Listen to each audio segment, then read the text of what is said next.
Radio. L'enquête de la matinée. Merci d'être avec nous. Il est 9h04. C'est notre débat ce matin et à l'approche des européennes qui auront lieu le 26 mai. Eh bien, il y a 33 listes aux élections européennes. Ça fait à peu près 2607 candidats qui sont en lice et qui se lanceront dans cette campagne à partir du lundi 13 mai. Et donc ce matin, on vous pose cette question.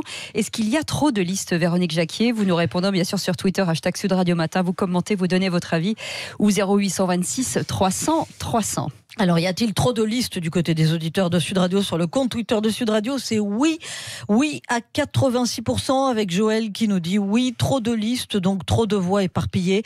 Les Gilets jaunes vont faire le jeu de la République en marche. Il y a 3 listes Gilets jaunes. Et puis Jean précise, sur les 33 listes, 5-6 vont dépasser les 5% et beauferont 75% des votes. Il reste donc 25% pour plus d'une vingtaine de listes qui ne servent pas à grand-chose. Qui en profite? Voilà, la question est posée. Je rappelle que c'est un scrutin national, cette élection européenne, à un tour à la proportionnelle. Et dans la même configuration en 1999, 20 listes avaient été déposées. Alors pour en parler, eh bien justement des petits nouveaux parmi les listes, il y a Sophie Caillot qui est tête de liste Allons enfants. Bonjour, bienvenue sur Sud Radio. Bonjour, merci. C'est la première fois que vous présentez une liste aux européennes.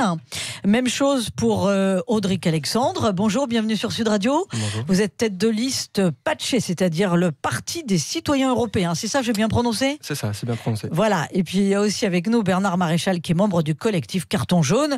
Et lui qui est hostile à toute liste Gilets jaunes aux européennes. Or, il y en a 3. Alors il va nous expliquer si ça le rend franchement grognon et si ça fait le jeu de la République en marche, parce que ça revient pas mal dans les commentaires des auditeurs de Sud Radio. Et on démarre tout de suite au standard avec Pierre qui nous appelle de Paris. Bonjour Pierre. Oui, bonjour. Merci d'être avec nous. Merci de votre émission. Ouais. Mais écoutez, personnellement, je pense qu'il y a beaucoup trop de listes. Il devrait y avoir 2 listes. Une liste pour ceux qui sont pour l'Union européenne et une liste qui est pour le Frexit. Parce que on a démontré depuis une quarantaine d'années, tous les députés européens, même français qui sont au Parlement européen depuis 40 ans, veulent tous changer l'Europe, modifier. On n'a aucun moyen de pression. On ne peut strictement rien faire. On peut, d'accord, il y a Erasmus, il y a Airbus, alors c'est pas du tout l'Europe. Il y a l'euro qui nous permet de voyager absolument partout, donc on nous fait miroiter des trucs comme ça. Mais on nous parle pas des délocalisations, on nous parle pas des capitaux qui peuvent se déplacer absolument n'importe où. On ne parle absolument de rien de ce côté-là. Et je voudrais, au niveau de l'Union européenne, on ne peut pas la combattre de l'intérieur, il faut absolument se démettre de ce parti. Et tous ceux qui nous racontent on peut changer l'Europe, on peut modifier quelque chose, c'est du pipeau, on n'a jamais rien pu faire, ni Hollande, ni Montebourg, tout ça. On est là et on subit pendant combien de temps encore, combien de suicides, combien de malheurs, pendant combien de temps? Oui. Donc, c'est vrai, Pierre, et c'est vrai, contre l'Union européenne.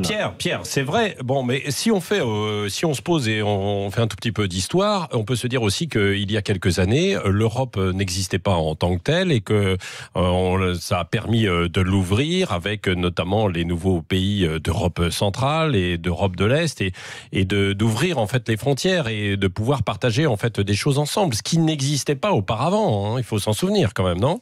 Nous partageons, disons, ce que nous avons. Donc le gros problème, c'est qu'on ne peut pas lutter avec des pays, c'est des vases communicants. Comment, dans une Europe, une Union européenne, on peut accepter le Luxembourg, on peut accepter des paradis fiscaux, et ça, personne ne pourra rien faire.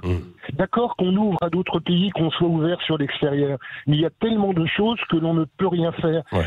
Nigel Farage a essayé en Angleterre, il a réussi, et là on essaye de mettre des bâtons dans les roues, disons, pour arrêter le Brexit, mais il faut sortir de ce guêpier pour pouvoir le faire correctement. Je suis pour l'Europe, mais je suis contre l'Union européenne telle qu'elle a été construite actuellement. Oui.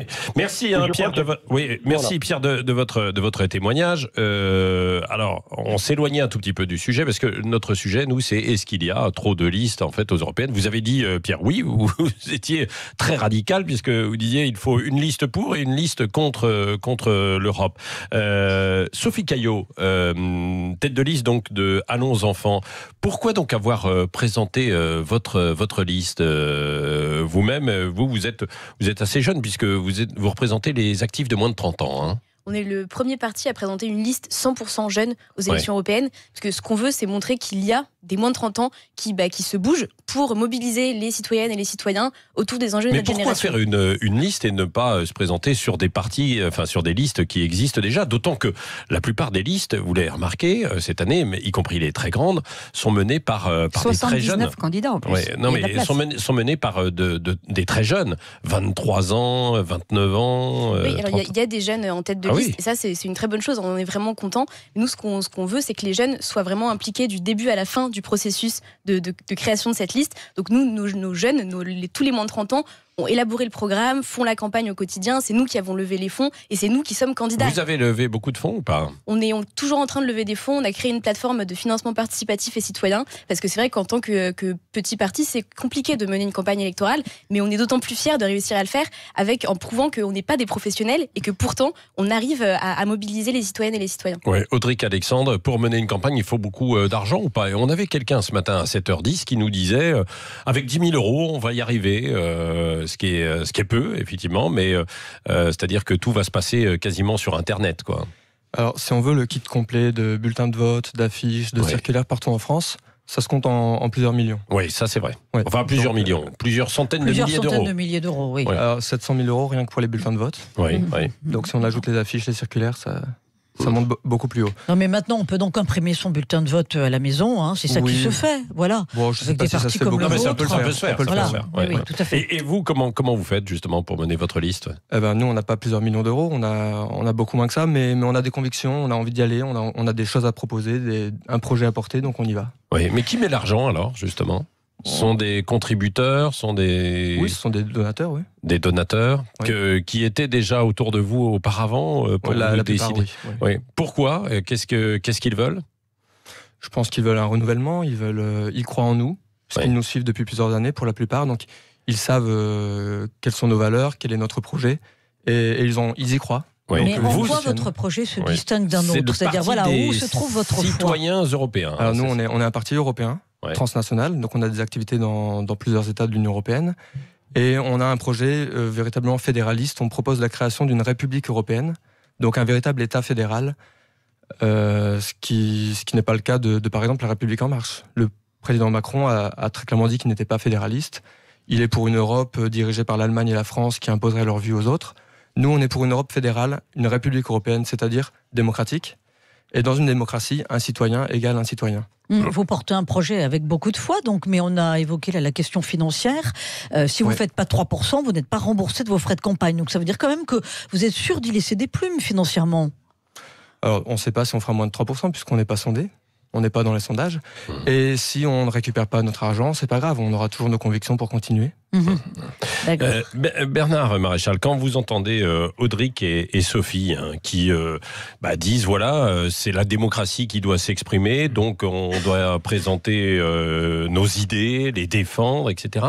Ça ne vous fait pas regretter finalement, vous, issus du mouvement des Gilets jaunes, de ne pas être sur une liste, de ne pas y participer activement? Non, à ce débat? Non, pas du tout. Pas du tout? Pas du tout, parce que depuis le départ, en fait, le collectif Carton Jaune que je représente, mais la plupart des Gilets jaunes qu'on connaît, depuis le départ, on rejette toute participation à ces élections européennes. Principalement parce que ça ne sera absolument pas le lieu pour le Parlement européen pour obtenir les revendications qu'on demande.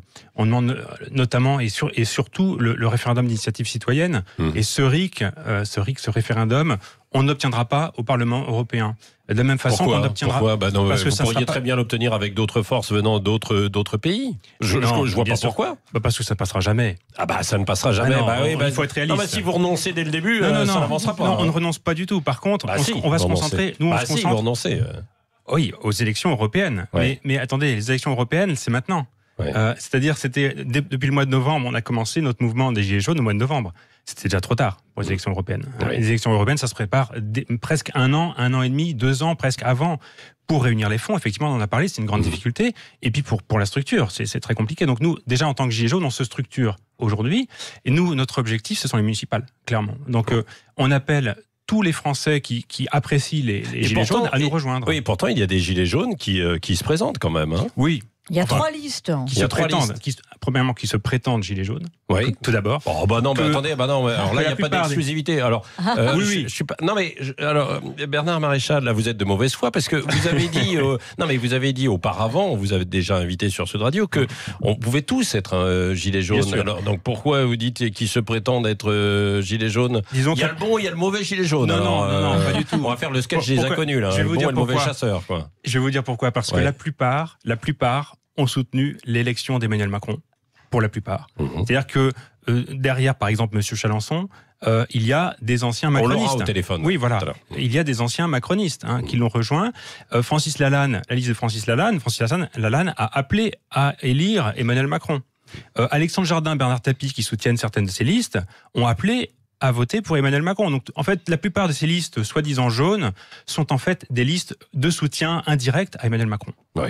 Allez, on va poursuivre dans un instant avec l'ensemble de nos invités. Audric Alexandre, tête de liste de Patché, parti des citoyens européens. Sophie Caillot, tête de liste Allons Enfants. Bernard Maréchal, donc, qui est contre. Et puis des invités aussi par téléphone. Et vous, on attend vos réactions 0826 300 300 et les réactions évidemment sur les réseaux sociaux. Dites-nous qui vous allez voter, tiens.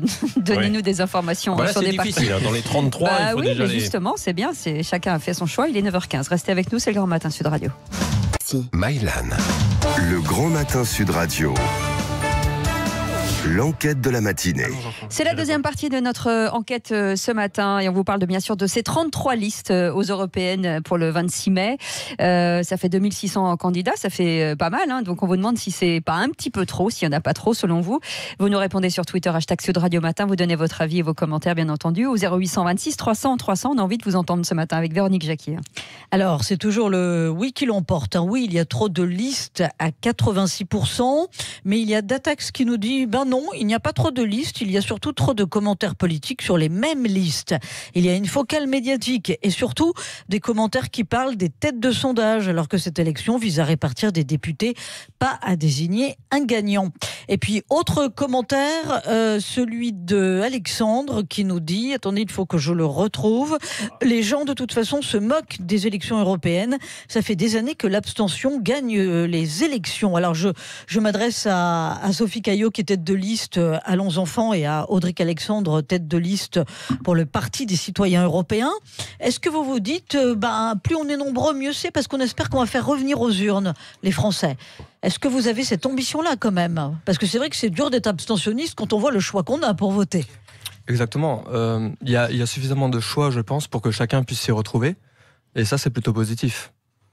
Je pense que c'est une vraie réussite démocratique pour moi qu'il y ait autant de listes, parce que ça prouve que c'est justement une élection qui n'intéresse pas traditionnellement, mais pourtant c'est cette élection où on a plus de 2000 candidats, donc ça prouve bien qu'au final il y a un vrai intérêt et qu'en représentant une pluralité d'opinions, c'est comme ça que chaque citoyen et citoyenne pourra trouver une liste qui lui correspond vraiment. Oui, ça témoigne d'une vitalité démocratique. Oui, mais est-ce que vous tractez sur les marchés? Est-ce que vous arrivez à convaincre des gens de vous rejoindre? Et surtout, est-ce que vous sentez que, comme il y a une grande défiance vis-à-vis des partis traditionnels, justement vous attirez une certaine population? Oui, alors nous, on a commencé à tracter sur les marchés notamment. On était à Abbeville, par exemple, samedi, avec notre tract en Picard, puisque nous avons publié notre tract en Picard. Et je peux vous dire pourquoi en Picard? Parce que si on veut une Union européenne fédérale, avec une défense européenne, une diplomatie européenne, si on veut faire à l'échelle européenne tout ce qui est utile, il ne faut pas pour autant oublier nos traditions, nos cultures, nos langues. Et on est très attaché au multilinguisme, et notamment aux langues régionales. Vous n'allez pas faire des bulletins de vote dans toutes les langues régionales, si sur le bulletin de vote, il y a le nom des candidats uniquement, donc il est unique pour la France. Mais nos tracts, on a publié notre tract en Picard, et je peux vous dire que les gens sur le marché venaient à nous pour l'avoir. Ah oui, forcément, ça suscite la curiosité. Et on est en ligne avec Christophe Chalençon, qui est tête de liste de Évolution Citoyenne. Bonjour Christophe. Bonjour à tous. Bonjour. Alors Bernard Maréchal disait tout à l'heure, ceux qui se présentent, qui se revendiquent des Gilets jaunes, en tout cas, ne sont pas, et qui se présentent pour ces élections européennes, ne sont pas des vrais Gilets jaunes. Qu'est-ce que vous lui répondez ? Bon, déjà, le mouvement Évolution Citoyenne se veut issu du mouvement du 17 novembre, mais reflète la société civile. Donc, nous ne sommes pas marqués gilets jaunes. Ça, c'est très clair dans notre tête et nous le disons sur tous les réseaux. Donc, Monsieur Maréchal n'a aucun souci. Je ne représente pas et mes compagnons ne représentent pas une liste gilets jaunes. Oui. Voilà, ça c'est clair. Oui. Mais malgré tout, vous venez quand même des Gilets jaunes, donc vous allez un peu surfer. Surfer, Christophe Chalençon. Non, c'est pas surfer. Vous savez, moi j'ai toujours été, j'ai jamais été encarté de ma vie. Oui. Parce que pour moi, être dans un mouvement, dans un parti politique aujourd'hui, qui est empêché, c'est comme avoir des œillères. Vous savez, dans tous les mouvements, il y a de bonnes idées. Il faut regarder beaucoup plus large. Et si aujourd'hui on se retrouve avec 33 listes, c'est que les partis conventionnels ont véritablement rejeté une grosse partie des citoyens. Donc aujourd'hui, moi je suis très heureux de ce débat démocratique. 33 listes pour moi c'est très bon. J'ai écouté le premier intervenant qui disait qu'il devrait y avoir que 2 listes. Pour moi, ça c'est une aberration. Ça c'est Pierre, c'était un auditeur qui disait ça. Voilà, oui. C'est carrément c'est aberrant. Voilà. Là, je suis très content. Je suis très fier de partager la campagne avec les compagnons qui sont autour de votre table, parce que le débat va être, je l'espère, quand il va partir, être riche en propositions. Et ça reflète un petit peu... Les électeurs vont peut-être avoir du mal à s'y retrouver, justement, quoi. Non, à la fois sur 33 listes et toutes les propositions, déjà ils ont du mal à lire quelques propositions d'un même parti ou d'une même liste, alors ça va être un peu compliqué, non ? Croyez pas ? Non, parce que vous avez 50% des électeurs et il y a des secteurs où vous montez jusqu'à 70% d'abstention pour les élections européennes. Donc aujourd'hui, celui qui dit non... Je ne peux pas aller ou je ne veux pas aller voter parce que je ne me reconnais pas, c'est parce qu'il n'a vraiment pas envie d'aller voter. Aujourd'hui, il y a le choix.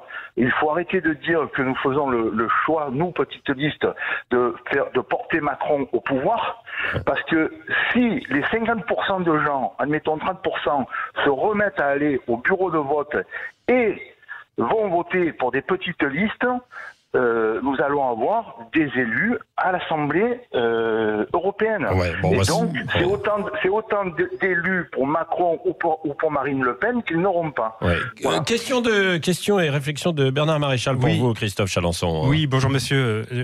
Bonjour. Je voulais juste savoir, est-ce que Marc Doyer est sur votre liste ? Tout à fait. Et il est en position éligible ou pas ? Il est 7e sur la liste. Donc en position éligible. Et Marc Doyer ? Et c'est un militant d'Emmanuel Macron à la dernière présidentielle, n'est-ce pas ? Mais monsieur, on peut... moi, j'ai voté Emmanuel Macron. Voilà, oui. Voilà, donc je vous ai répondu. À un moment donné, je me suis senti trahi par la politique. Aujourd'hui, Emmanuel Macron devait reconstruire la politique, remettre le politique en phase avec le citoyen. Ça n'a pas été fait. Il devait ensuite ne plus y avoir un seul citoyen français dans la rue. Lorsque j'ai mené la liste au ministère de l'Intérieur, j'ai croisé sous les porches 3 personnes qui étaient dans un état catastrophique. Donc pour moi, j'ai fait confiance à Emmanuel Macron, j'ai voulu et j'ai porté son vote, et il nous a trahis, donc je peux quand même, c'est la démocratie, on peut se tromper, revenir en arrière et faire une autre proposition. Ça c'est pas faux, Bernard Maréchal. Oui, bien sûr, mais par contre la proportion d'anciens militants de Macron dans toutes ces listes jaunes sont un peu... Donc vous suspectez, vous accusez toujours Christophe Chalençon de faire le jeu d'Emmanuel Macron. À partir du moment où les gilets jaunes, tous les gilets jaunes disent depuis le départ qu'il ne faut pas aller aux européennes... pas tous, la preuve. Une immense majorité allait parler avec les gilets jaunes dans la rue. Qu'est-ce qu'on dit autour de vous, Christophe Chalençon? Alors aujourd'hui, dans les grandes assemblées de gilets jaunes, on demande à voter soit France Insoumise, soit RN. Donc il faudrait savoir si à un moment donné on est vraiment apolitique et on s'abstient d'aller voter, ou alors si on porte vraiment aujourd'hui le désir d'amener à la démocratie, par exemple, le Front National. Moi je suis contre. Voilà, c'est clair et net. Donc je suis dans une troisième voie Aujourd'hui, il n'y a pas que la voie de dire on fait une Europe fédérale ou on sort carrément de l'Europe. Non, on peut reconstruire l'Europe qui était décidée au départ. C'est une Europe forte des nations. Et c'est la proposition que nous portons. Mais donc pardon monsieur, donc vous êtes candidat pour battre en fait France Insoumise et Rassemblement National, c'est ça? Ah non, moi je suis là pour battre l'oligarchie au pouvoir qui depuis 40 ans nous ont amenés au chaos que nous vivons. Et quelles sont les revendications de Gilets jaunes qui sont dans votre liste? On n'a pas l'impression qu'il y en ait. Hein. Ben, Par exemple, le RIC, est-ce que vous allez défendre le RIC au Parlement européen? Tout à fait. Ah, et comment? Mais monsieur, nous, déjà, au Parlement européen, il faut avoir des élus. Mais ensuite, notre démarche, si vous avez suivi un petit peu mon parcours, j'ai présenté, parce que je me suis présenté aux législatives il y a 2 ans, avec très peu, pas de budget, puisque j'ai fait 240 voix, pour porter les assemblées citoyennes. Je suis à l'initiative des assemblées citoyennes. Nous allons aux européennes pour être le premier étage d'une fusée. Avec nous, citoyens. Oui, non, avec Génération Citoyen. Jean-Marie Cavada qui était centriste. Voilà, qui est centriste, qui défend Macron. Ouais. Monsieur, je vous le dis, on peut avoir voté Macron et se rendre compte qu'il y a une erreur. Qu'on s'est trompé. Ah non, mais ça c'est pas faux. Est-ce que vous vous retrouvez? Merci Christophe Chalençon, vous pouvez rester avec nous. Audric Alexandre et Sophie Caillot, est-ce que vous vous retrouvez un petit peu dans ce que dit à l'instant Christophe Chalençon? C'est-à-dire que lui, il avait voté Macron, qu'il se sent trahi et qu'il veut porter en fait des idées qui sont à la fois chez les jaunes mais chez les autres aussi. Sur le sentiment de trahison, oui, bien sûr. Oui. On a le sentiment que tout n'était qu'une façade chez le président de la République. Son soi-disant européisme n'était qu'une façade. En réalité, dans les faits, il n'y a aucune solidarité vis-à-vis de l'Italie lorsque l'Italie en a le plus besoin dans la crise avec les réfugiés. Sur la question de la démocratie européenne que M. Macron clamait haut et fort pendant la campagne, il a refusé le droit aux citoyens européens d'élire leur président de la Commission européenne, puisqu'il voulait choisir lui dans une petite pièce sur un coin de table avec Angela Merkel. Toujours sur la démocratie européenne, où est son programme aujourd'hui? Il est pas sorti. En tout cas, le programme du parti La Renaissance va être publié cette semaine. 3 jours avant l'élection. Pas 3 jours quand même. 3 semaines, 3 petites semaines quoi. Mais c'est vrai. Il nous accorde 2 semaines de débat européen après des mois de grands débats nationaux. Oui, ça c'est vrai. Sophie Caillot. Ce qui est surtout très très très décevant dans la politique du gouvernement, c'est le renouvellement qui au final qu'on nous avait promis vraiment pendant toute la campagne pour les élections présidentielles. Et certes, la moyenne d'âge à l'Assemblée a un peu baissé, voilà. Mais il faut aller beaucoup plus loin. Il y a eu un renouvellement, il y a de nouveaux visages, quoi. Il y a des visages qui ont complètement disparu. Je ne sais pas d'ailleurs si c'est toujours une bonne chose, parce qu'il y en a certains qui sont un peu inexpérimentés. On voit qu'au final, il y a encore beaucoup de professionnels de la politique qui sont toujours là. Et ce qu'on veut, nous, c'est vraiment qu'il y ait toute notre tranche d'âge qui n'est pas du tout représentée en politique, qui ait enfin la parole et qui puisse faire émerger des idées qui sont vraiment nouvelles et faire de la politique de manière totalement désintéressée. C'est vraiment ça, notre idée, c'est de montrer qu'on veut mettre du dynamisme et remettre un peu de rêve en fait dans les élections européennes, mais aussi dans la démocratie de manière générale. Ouais. Vous avez quel âge vous, Sophie Caillot? 23 ans. 23 ans. Audric Alexandre? 29 ans. 29 ans. Bon, Bernard Maréchal, je ne vous pose pas là. 39 ans. Allez, dans un instant, on poursuit évidemment sur Sud Radio. Est-ce qu'il y a trop de listes? 33 au total pour ces européennes.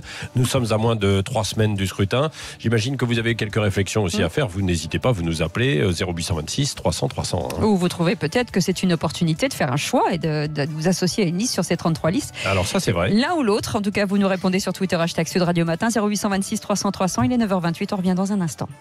Jusqu'à 19h le samedi. Le Grand Matin Sud Radio. L'enquête de la matinée. Et c'est la 3e partie de notre enquête ce matin avec vous, Véronique Jacquet. On fait un point justement sur cette élection aux européennes.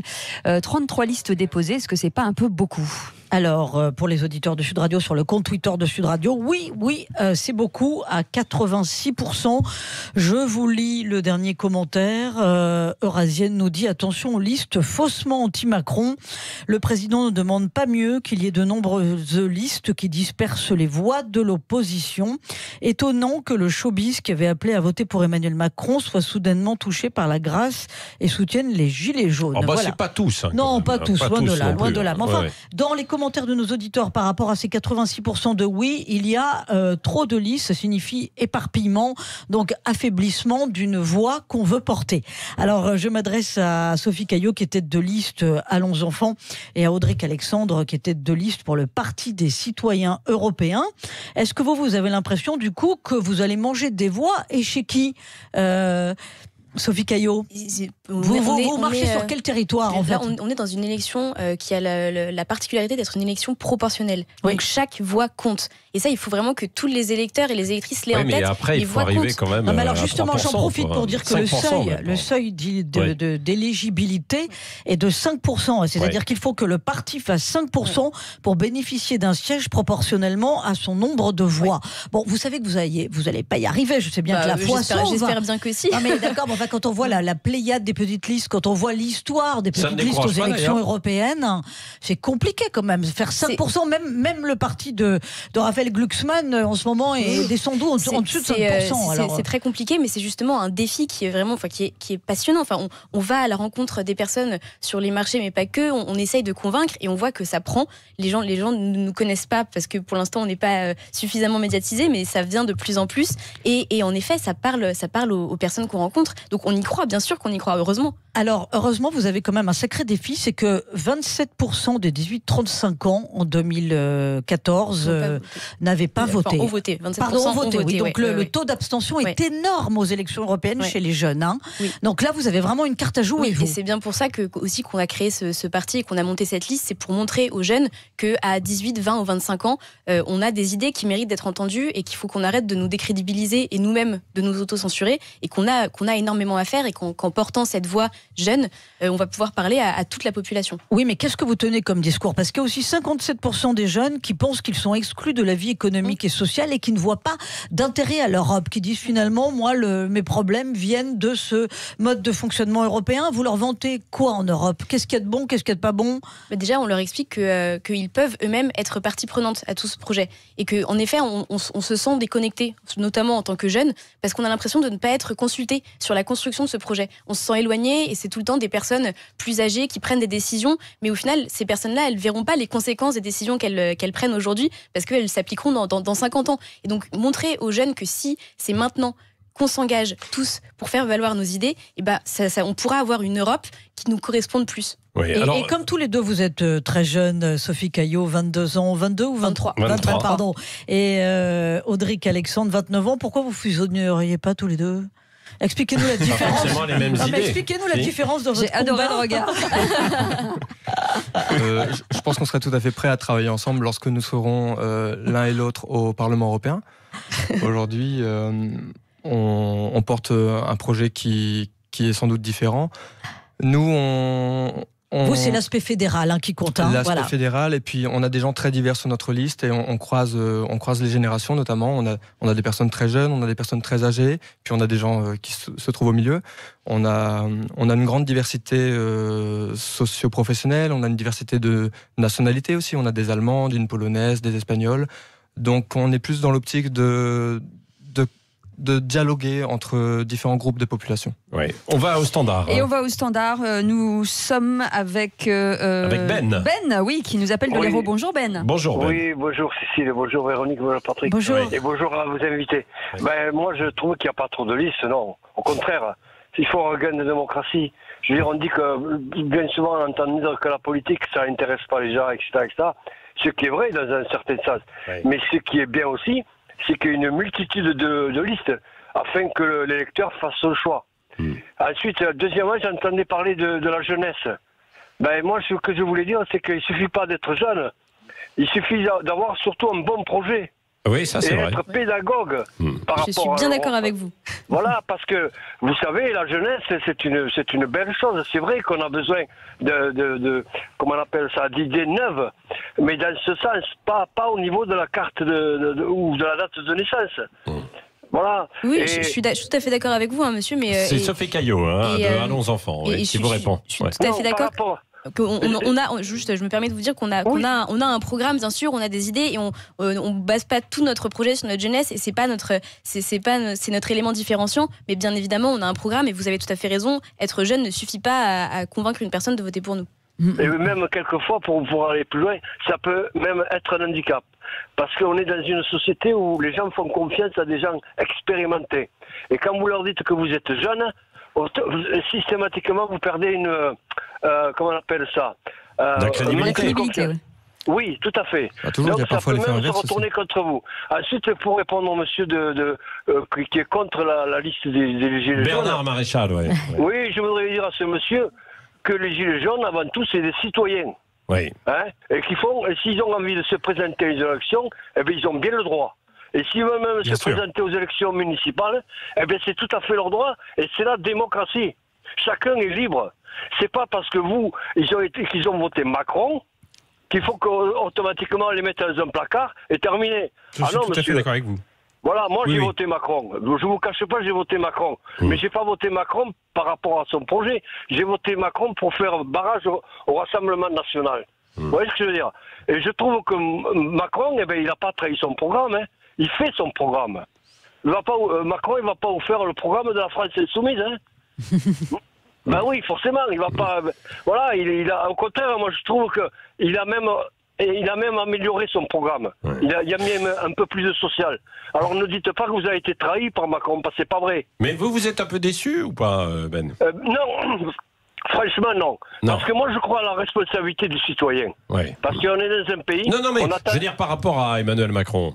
Non, franchement, je suis pas déçu dans le sens que ce que je regrette, c'est que cet homme-là n'a pas conscience des problèmes que vivent les gens, des bas salaires, quoi. Je trouve qu'au niveau du gouvernement, au niveau de ces hommes qui nous dirigent, ils n'ont pas conscience qu'il y a des gens qui vivent dans la difficulté, qui ont des fins de mois difficiles. Et ça, c'est vraiment... voilà, c'est le plus grand reproche. Et là, vous rejoignez Bernard Maréchal. Oui, bien sûr, parce que tout à fait, du collectif Carton Jaune, parce qu'effectivement, je vous rejoins tout à fait sur ce que vous venez de dire. Nous, en tant que collectif de Gilets jaunes, ce que nous disons, c'est qu'il faut aller voter. C'est très important parce que l'abstention va favoriser justement Emmanuel Macron. Il faut aller voter. Bien sûr. On n'a jamais dit qu'il fallait pas voter. Pour qui? Parce que vous n'avez pas de liste. Il faut aller voter pour qui on veut. Mais tout sauf Macron. Voilà, tout sauf Macron et tout sauf les fausses listes jaunes qui soutiennent en réalité Macron en sous-main. Donc tout sauf Macron, allez voter, c'est très important parce que ça fait le jeu d'Emmanuel Macron si on n'y va pas. Ouais. Et surtout, nos critères, à nous, en tout cas de collectif Carton Jaune, notre critère de choix pour la liste, c'est de choisir celle qui défendra le bien commun. Qui défendra la dignité et avec le souci du plus faible et surtout la subsidiarité. Et ça, c'est un mot que les Français et Emmanuel Macron détestent. Le mot subsidiarité, c'est laisser tout ce que la France peut faire seule, lui laisser cette prérogative. Tout ce qu'une municipalité peut faire, lui laisser cette possibilité au lieu de la donner à des super communes, à des régions, etc. Il faut à chaque fois aller au plus petit, au plus local, et c'est là où les décisions sont souvent les meilleures. Oui. C'est votre avis aussi ou pas, Audric Alexandre, Sophie Caillot? Merci Ben d'avoir été avec nous ce matin sur Sud Radio. Je pense qu'il faut en effet laisser les pouvoirs locaux prendre des décisions, mais ça n'empêche pas d'avoir un projet commun au niveau européen. Et nous, c'est ce qu'on défend, c'est d'avoir un projet qui soit plus harmonisé. Parce que vous êtes favorable, Sophie Caillot, vous êtes favorable à l'Europe telle qu'elle existe en fait aujourd'hui? Nous, ce qu'on voudrait, c'est que l'Europe, qui s'est beaucoup construite sur son pilier économique, explore maintenant d'autres champs de politique publique, et notamment l'environnement, qui est vraiment un enjeu majeur pour les personnes de mon âge, parce que la planète dans laquelle on vivra dans 50 ans, ce sera sans doute pas la même que celle d'aujourd'hui. Et on voudrait qu'elle soit le mieux préservée possible quand même. Et donc au niveau européen, on peut faire vraiment beaucoup de choses au niveau environnemental, climatique, au niveau de la protection de la biodiversité. Et ça, c'est pareil pour le domaine social. On voudrait une Europe qui soit plus solidaire, qui s'intéresse plus aux citoyens. Donc oui, on veut élargir le projet européen, et ça ne veut pas dire déposséder les échelons locaux de leurs compétences. Quand vous faites campagne, est-ce que vous mettez des tracts dans les boîtes aux lettres, ou on l'a dit au début de l'émission, vous fonctionnez plutôt à l'économie, donc vous faites attention à être écologique sur ce genre de choses? Je vous pose la question parce qu'un auditeur me demande de vous la poser. Pas encore, on n'en a pas suffisamment. Donc pour l'instant, on n'aura pas les boîtes aux lettres avec 33 tracts des 33 listes. Hein, voilà. Nous, on en a très peu, donc on en donnera. À la fin, s'il nous en reste, on les mettra dans la Donc pour vous connaître, c'est les réseaux sociaux quand même, essentiellement. Réseaux sociaux, oui. Oui, oui. Et en tractant aussi, quand on va à la rencontre des personnes, on marche à l'économie, mais c'est vrai que notre argument, c'est l'argument écologique, c'est qu'on ne veut pas que les tracts finissent par terre dans la poubelle. Donc on donne un tract seulement si la personne est intéressée, après avoir pu discuter avec elle quelques instants. Et pareil, en effet, la personne qui a écrit le commentaire a raison, on n'aura pas de profession de foi dans les boîtes aux lettres qui arriveront par courrier parce qu'on n'a tout simplement pas les moyens de les financer. Et c'est là qu'on voit que le système démocratique repose quand même aujourd'hui beaucoup encore sur l'argent, et que quand on n'a pas les financements nécessaires, on ne peut pas se permettre de faire une campagne. Non, mais sinon on aurait 250 litres. Non, mais ça pose ça pose toute la question des financements publics, où en même temps, on ne peut pas imaginer un gouvernement donner de l'argent pour que vous fassiez campagne sans savoir, et que vous fassiez 1 ou 2%. Enfin voilà, c'est compliqué quand même. S'il y avait un système de bulletin unique, comme il existe en Belgique par exemple, c'est beaucoup plus démocratique puisque chaque parti a son bulletin, c'est un bulletin unique. Ça coûte beaucoup moins cher à l'État et donc aux contribuables, puisque l'État imprime un bulletin par citoyen et non pas 33 bulletins qui seront ensuite remboursés pour une partie. Le vote électronique qui est en plus beaucoup plus écolo. Ouais. Merci en tout cas Sophie Caillot, tête de liste Allons Enfants, Audric Alexandre, tête de liste de Patché pour le parti des citoyens européens, Bernard Maréchal, donc du collectif Carton Jaune, et puis Christophe Chalençon qui était avec nous. On termine à combien ? On termine à toujours 86% de oui pour dire qu'il y a trop de listes et ça vote beaucoup de commentaires. Ouais, effectivement. Alors que dans les commentaires on dit c'est bien aussi qu'il y ait des listes. Oui, mais on vante la vitalité démocratique, mais on s'interroge sur l'éparpillement des voix et sur les listes qui feraient le jeu d'Emmanuel Macron. C'est surtout ça. Merci d'avoir été avec nous. À suivre, vous pouvez continuer de commenter, bien entendu. Et tout de suite, c'est Valérie Expert.